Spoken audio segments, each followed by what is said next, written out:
श्री राधा वल्लभ श्री हरिवंश। आज हम बेलपत्र के विषय में जानेंगे। जी हाँ, बेलपत्र और बेलपत्र के वृक्ष को साक्षात लक्ष्मी जी का स्वरूप ही बताया गया है। बेलपत्र के वृक्ष के नीचे 68 करोड़ तीर्थों का वास होता है। इसकी जो पत्तियां होती है बेलपत्र की, उसकी जो 3 पत्तियां होती है, उन तीनों पत्तियों को ब्रह्मा, विष्णु और महेश का रूप बताया गया है। कभी भी हमें बेलपत्र और बेलपत्र के वृक्ष को अशुद्ध अवस्था में नहीं छूना चाहिए। इसके बहुत ही नियम बताए गए हैं, क्योंकि ये साक्षात लक्ष्मी जी का स्वरूप है। इसीलिए इसमें तोड़ते समय और इसे छूते समय हमें विशेष सावधानियां बरतनी चाहिए। बेलपत्र का जो फल होता है, जिसे हम बेल का फल कहते हैं, उसका भी बहुत ही अधिक महत्व बताया गया है। उसे अमृत फल की तुलना दी गई है। यदि हम बेलपत्र का फल खाते हैं, वो चाहे हम शरबत के रूप में पिए, चाहे हम फल के रूप में उसे खाएं, और यदि 27 दिन के अंदर हमारी मृत्यु हो जाती है तो हमारी कभी भी अधोगति नहीं होगी। बेलपत्र का फल खाने के बाद 27 दिन तक यदि हमारी मृत्यु होती है तो हमें कभी भी नरक नहीं जाना पड़ेगा, हमें उत्तम लोकों में ही वास मिलेगा। इतना अधिक महत्व है इस फल का।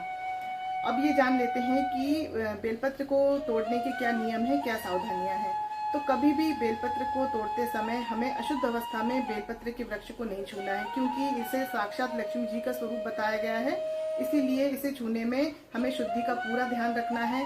जूते चप्पल पहन के कभी भी बेलपत्र के वृक्ष को नहीं छूना चाहिए। यदि हमारे शरीर में पूरी तेल लगा हुआ है तो भी हमें बेलपत्र के वृक्ष को नहीं छूना चाहिए।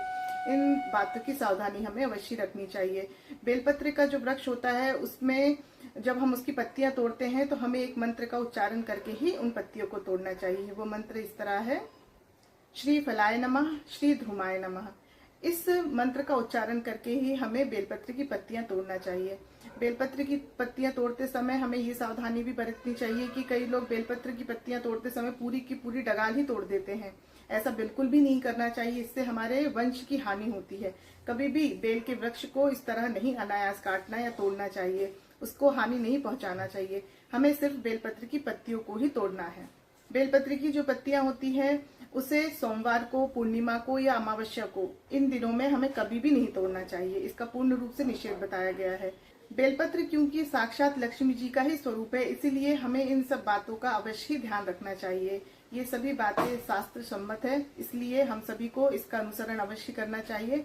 आशा करती हूँ ये जानकारी आपको अच्छी लगी होगी, तो अधिक से अधिक लोगों तक इसे शेयर करें और मेरे चैनल को लाइक करें, सब्सक्राइब करें। जय जय श्री राधे।